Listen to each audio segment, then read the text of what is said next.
Avant de plonger dans cette histoire incroyable, pensez à vous abonner à la chaîne et à activer la cloche. Ici, chaque récit a quelque chose à dire, et vous ne voudrez pas en manquer un seul. Le docteur va te tuer, tu n'es pas malade. Un thriller social et psychologique inspiré de faits troublants. C'était un matin glacial d'hiver à New York. Le genre de matin où la ville, malgré son tumulte habituel, semblait figée sous une lumière blafarde. Le ciel était bas, d'un gris métallique, et le vent s'infiltrait entre les gratte-ciel comme un souffle de mise en garde, hurlant entre les structures d'acier et de verre comme un avertissement qu'on refusait d'entendre. Le quartier de Midtown East était encore engourdi. Les passants se hâtaient, les cols remontés, les regards fuyants. Non loin de l'entrée imposante de la clinique privée Valand-Med, symbole de prestige médical et de pouvoir silencieux, un homme était assis dans une ruelle, dos au mur, recroquevillé sous une couverture grise et trouée. Son nom était Elia Brox. Ses traits étaient marqués par la vie, peau sombre burinée, barbe en bataille, regard perdu, mais pas éteint. Il était ce que les passants évitaient du regard. Invisible. Une ombre parmi d'autres. Mais Elia n'était pas un homme ordinaire, même dans la déchéance. Autrefois infirmier militaire décoré, il avait servi sur plusieurs terrains de guerre, notamment en Afghanistan. Il avait soigné des soldats mourants, assisté à des amputations en pleine zone de feu, couvert des enfants blessés par des éclats d'obus. Il avait vu la folie humaine dans sa forme la plus brute. Mais ce n'était pas le feu des balles qui l'avait brisé. C'était ce qu'il avait ramené avec lui. Les cauchemars. Le silence.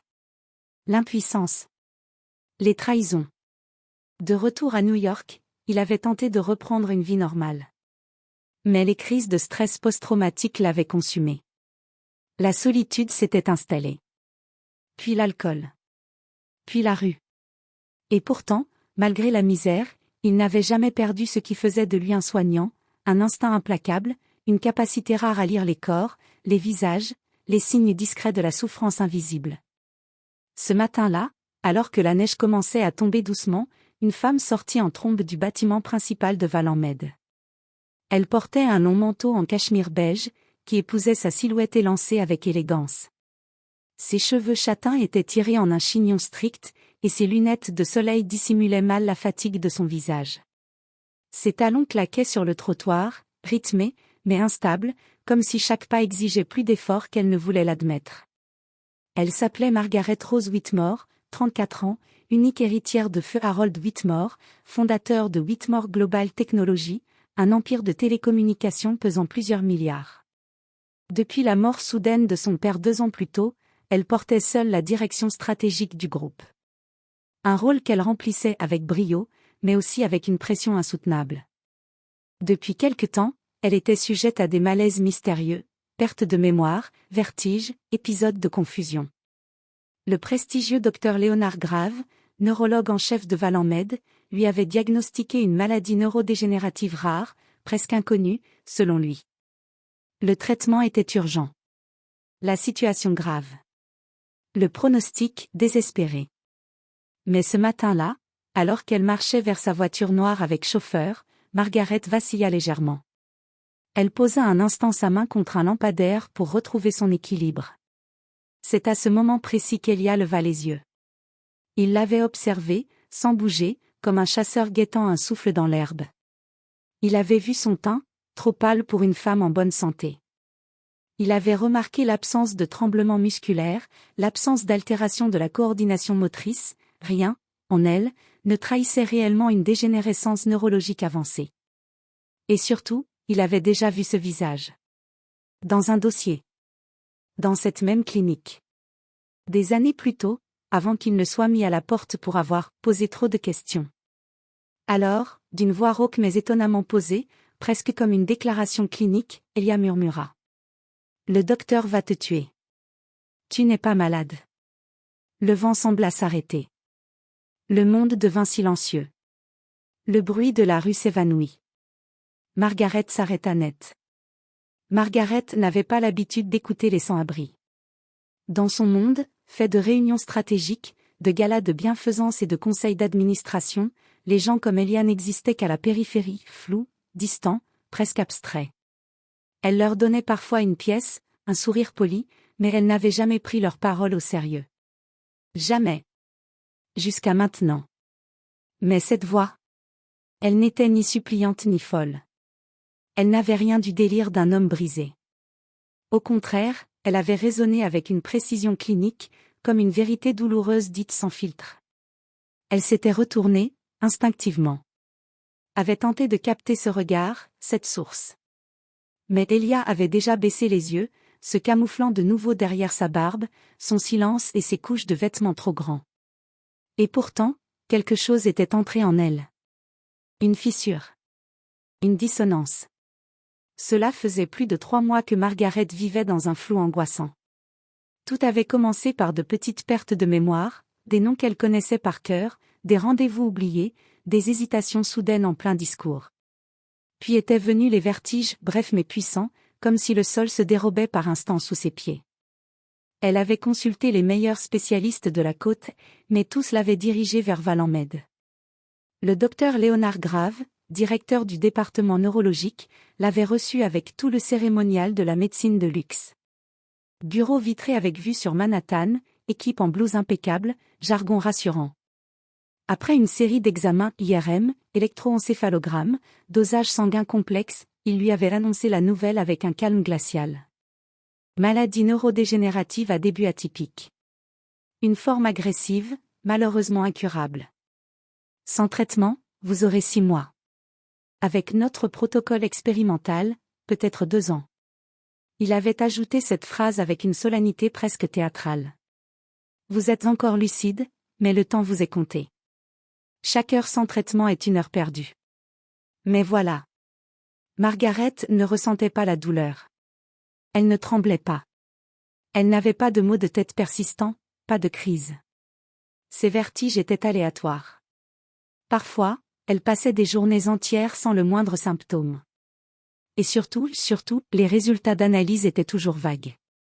Il n'y avait pas de marqueurs clairs, pas de preuves formelles, pas d'éléments concrets qui expliquaient un diagnostic aussi lourd. Tout semblait trop lisse. Trop propre. Trop contrôlé. Elle avait même demandé à consulter les images IRM. Elles lui avaient été montrées rapidement, sur un écran, accompagnées de commentaires techniques qu'elle n'avait pas le temps de vérifier. Et chaque fois qu'elle posait une question plus poussée, le ton du docteur Grave devenait plus pressant, plus paternaliste. Vous êtes brillante, Margaret. Mais vous n'êtes pas médecin. Faites-nous confiance. Le traitement est votre seule chance. Ce soir-là, dans sa suite privée de la clinique, elle était seule. Les fenêtres donnaient sur la skyline illuminée. Elle avait retiré ses escarpins, enfilé un peignoir de soie et s'était assise devant son bureau, les épaules nouées. Elle ouvrit à nouveau le dossier médical imprimé sur papier glacé. Repassa sur les graphiques, les termes médicaux, les valeurs de laboratoire. Tout semblait cohérent, mais froidement générique. Aucun des chiffres n'indiquait directement une pathologie. Tout était dans l'interprétation. Tout dépendait de ce que disait le docteur. Puis, sur le plateau d'argent posé à côté de la cafetière, elle vit la seringue scellée, prête à être utilisée, la première injection du traitement expérimental. Le produit avait une teinte légèrement ambrée, presque dorée. Le petit autocollant portait un code, TR 913 cycle 1. Elle tendit la main. La serra. L'observa sous la lumière. Mais dans sa tête, la voix d'Elia résonna de nouveau. Le docteur va te tuer. Tu n'es pas malade. Elle resta figée pendant une longue minute. Son souffle s'accéléra. Son cœur tambourinait. Elle pensait à son père, à l'empire qu'il lui avait laissé. À ses ennemis. À ses associés. À ce médecin qui insistait pour agir vite. Puis, dans un geste soudain, presque libérateur, elle se leva, entra dans la salle de bain, ouvrit la cuvette des toilettes, et, sans trembler, jeta la seringue.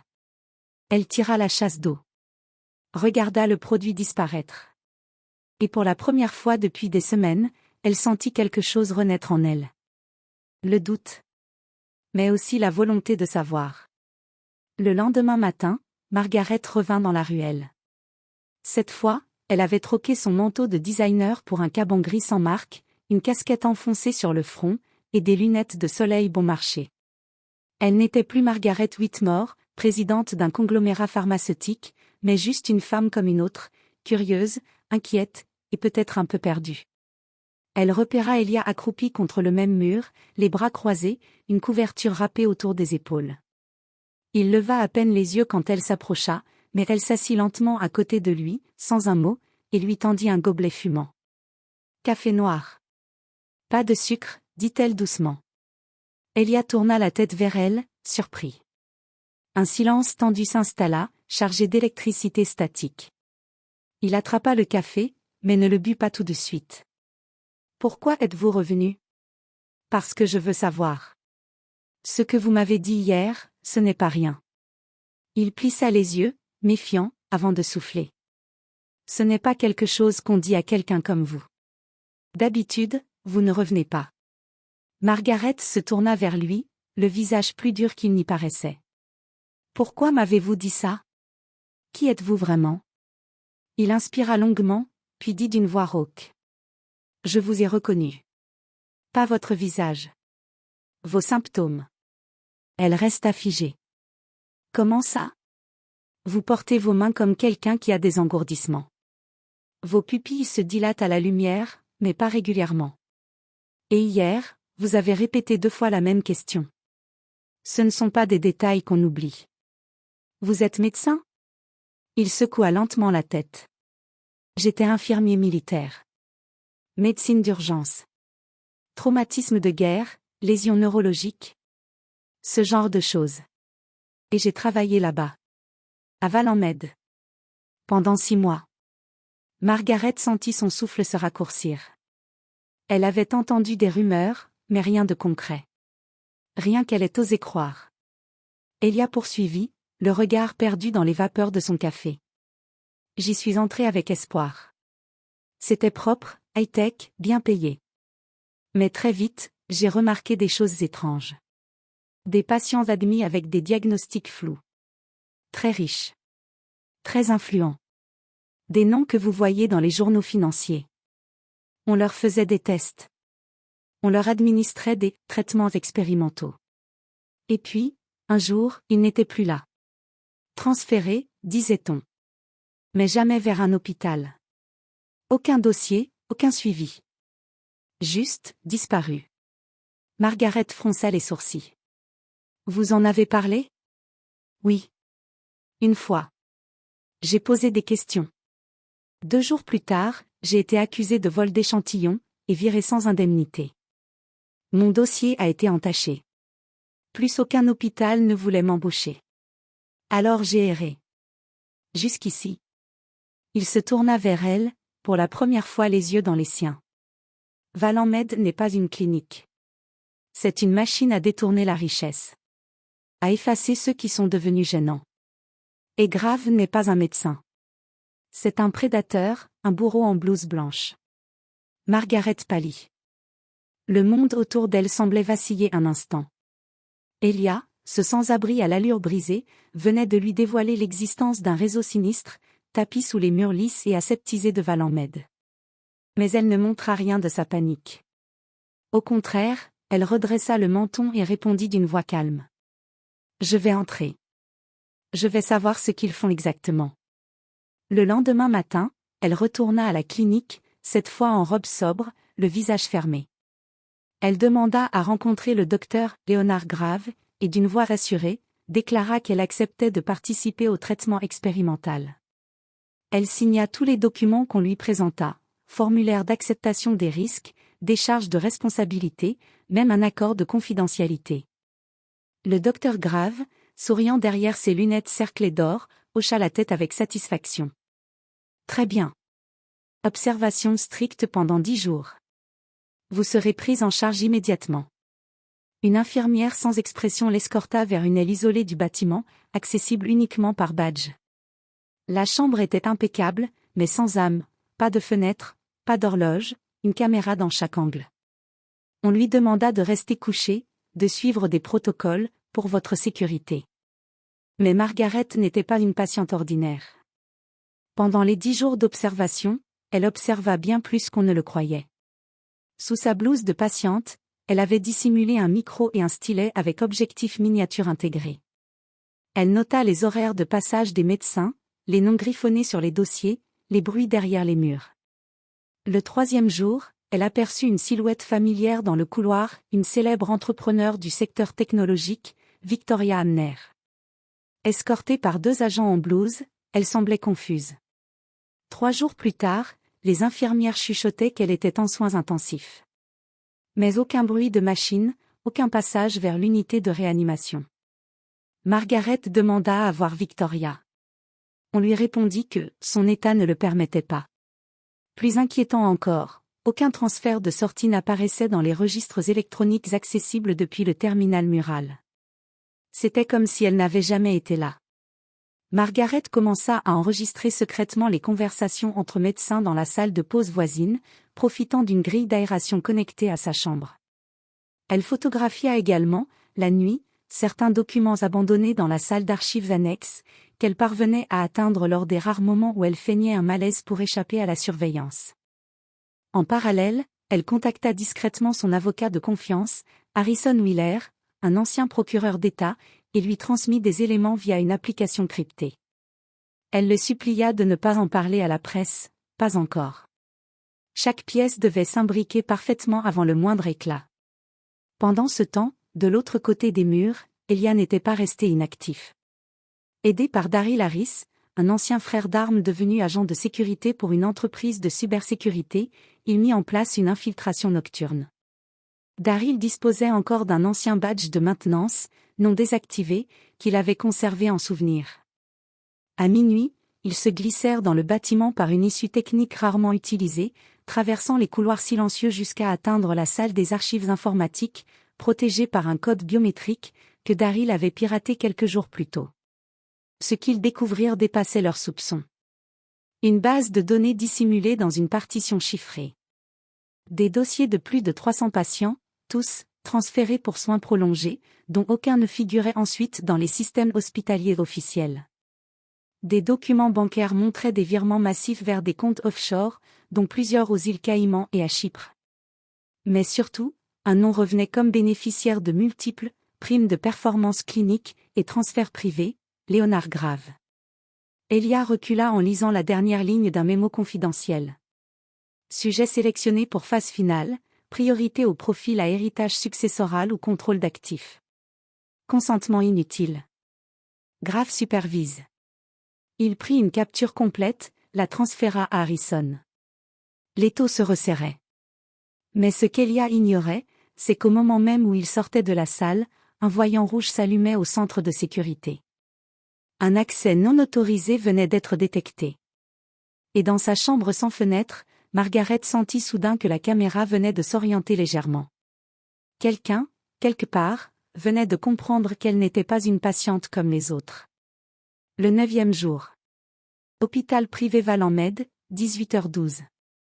Margaret était allongée sur le lit, pâle mais éveillée. Son regard était calme, mais son cœur battait avec la puissance d'un tambour de guerre. Elle avait répété ce moment dans sa tête 100 fois, mais maintenant qu'il arrivait, tout semblait plus réel, plus dangereux. La porte s'ouvrit lentement. Le docteur Leonard Grave entra, vêtu de sa blouse blanche impeccable, un dossier à la main. Il referma la porte derrière lui avec une lenteur calculée. Les résultats sont clairs, Margaret. Votre système est à bout. Il leva les yeux vers elle, impassible. Vous n'avez plus de temps. Nous devons injecter le protocole final aujourd'hui. Il déposa le dossier sur la table roulante. Margaret le regarda brièvement, des graphiques trafiqués, un langage pseudo-médical soigneusement choisi pour masquer les failles. Elle savait qu'il n'était que des mensonges de plus. Je suis prête, dit-elle simplement, d'une voix presque douce. Grave esquissa un sourire glacé. Il ouvrit un coffret métallique verrouillé par un code numérique. À l'intérieur, une seringue était posée sur un coussinet noir, comme un bijou mortel. Le liquide à l'intérieur scintillait d'une teinte dorée étrange, presque surnaturelle. Il vérifia l'étiquette, un simple code alphanumérique sans signification pour le profane. Vous allez faire partie de l'histoire médicale, Margaret. Elle releva la manche de sa blouse, exposant son bras. Son visage resta impassible, mais ses doigts tremblaient légèrement. Non de peur, mais d'adrénaline. D'attente.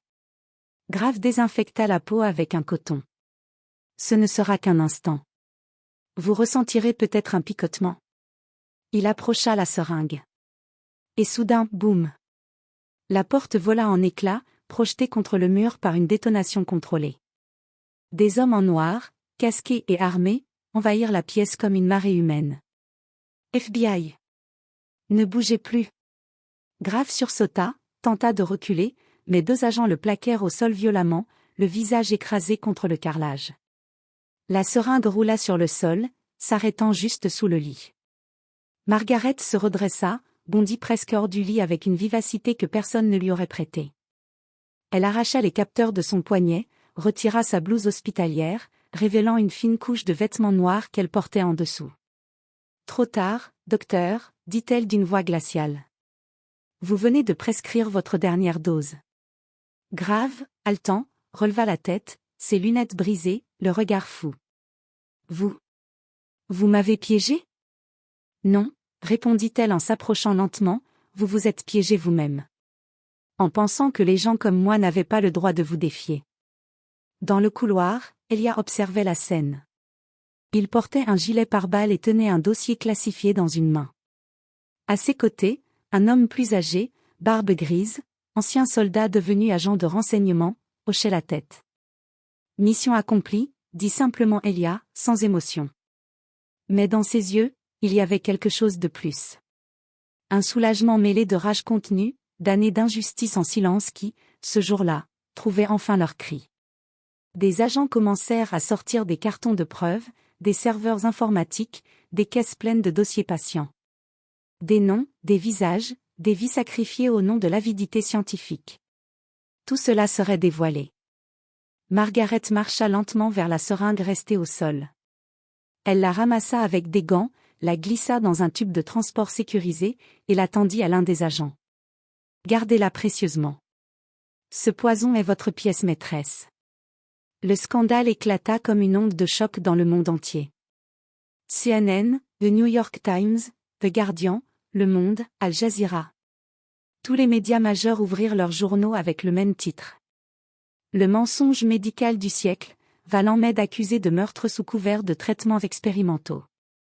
Les images de la perquisition, de Léonard Grave menotté, du laboratoire secret sous la clinique luxueuse, firent le tour du monde. Des familles endeuillées se manifestèrent par centaines, comprenant enfin ce qui avait réellement coûté la vie à leurs proches. Des plaintes affluèrent des 4 coins du pays.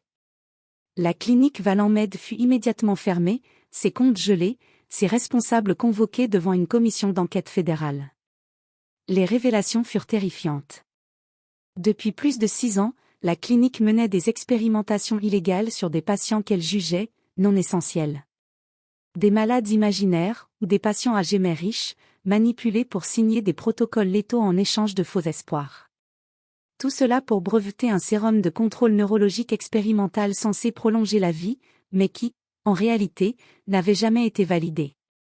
Le docteur Léonard Grave, lors de son audience, plaida coupable pour homicide volontaire, fraude médicale aggravée, abus de faiblesse sur personnes vulnérables, falsification de dossiers médicaux, tentative d'assassinat sur la personne de Margaret Wexley.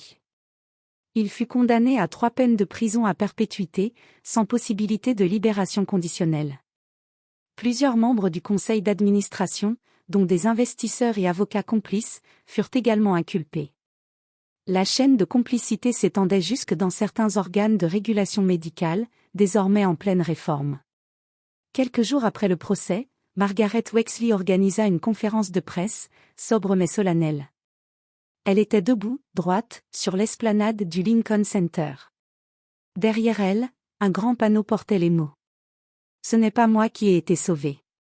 C'est ma conscience. » Devant une foule de journalistes, de survivants, et de citoyens émus, elle déclara d'une voix claire. « On m'a dit que j'étais malade. Que j'allais mourir.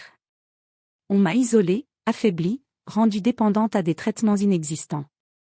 Mais un homme que le monde ignorait, qu'on ne regardait même pas, a vu la vérité. Elia Brox. Elle s'interrompit, émue, puis reprit. Ce n'était pas un vagabond. Ce n'était pas un fou. C'était un soldat. Un témoin. Un homme brisé par la guerre, mais resté debout. Il a refusé de détourner les yeux. Il m'a tendu la main. Il m'a sauvé. Elia Brox est un héros invisible. Et désormais, un symbole. Elle annonça ensuite la création de la Fondation Brox, un organisme à but non lucratif doté d'un fonds de lancement de 50 millions de dollars, destiné à financer la réinsertion des anciens militaires, souvent abandonnés par le système à leur retour, combattre les abus dans les systèmes médicaux privés, et soutenir les patients vulnérables face aux grandes institutions de santé. Quant à Elia, il refusa toute interview. Les chaînes de télévision installèrent leurs caméras devant les centres pour vétérans, les abris de nuit, les cliniques de fortune, mais il semblait avoir disparu, comme un fantôme revenu à l'ombre. Un journaliste local du Boston Herald crut l'avoir reconnu dans une clinique mobile opérant près des quartiers pauvres de Newark. Il servait des repas, nettoyait des pansements, écoutait les confessions de ceux qu'on n'entend jamais. Lorsqu'on lui demanda s'il était bien, Elia Brox, il répondit simplement. Je suis juste un homme qui ne veut plus se taire. Margaret, quant à elle, décida de se retirer des affaires pour un temps. Mais chaque année, à la date anniversaire de l'opération fédérale, elle revient, discrètement, poser un bouquet de fleurs devant le mémorial de la Fondation Brox. Sur la plaque, on peut lire. À ceux qu'on ne voit pas, mais sans qui le monde s'effondrerait. Elia Brox, vétéran, veilleur, sauveur. Et parfois, dans un coin discret du jardin de la Fondation, un homme en manteau usé s'arrête quelques minutes, le regard levé vers le ciel, puis repart, sans un mot. Il n'a jamais demandé la gloire. Seulement la justice. Un an plus tard, par un matin frais de fin d'automne, la ruelle où tout avait commencé semblait presque différente. Les graffitis sur les murs avaient été nettoyés, quelques plants de fleurs sauvages poussaient entre les fissures du béton, et la lumière dorée du soleil levant glissait doucement entre les immeubles. Un jeune médecin en blouse blanche descendait la rue, un sac en bandoulière chargé de matériel médical. Il s'appelait Dr Marcus Lane, un résident en médecine interne au grand hôpital de Bellevue. Sa journée avait commencé tôt, avec des gardes harassantes, des diagnostics complexes et des patients qui ne cessent de s'entasser. En traversant la ruelle, il aperçut au coin une silhouette familière mais humble, un homme à la barbe poivre et sel, vêtu d'un vieux manteau usé, s'affairait autour d'un vieil homme assis sur un banc, une blessure au pied délicatement soignée avec un pansement improvisé. Sur une table pliable, une marmite fumante laissait échapper des volutes de vapeur. Des bols de soupe chaude étaient alignés, prêts à être distribués.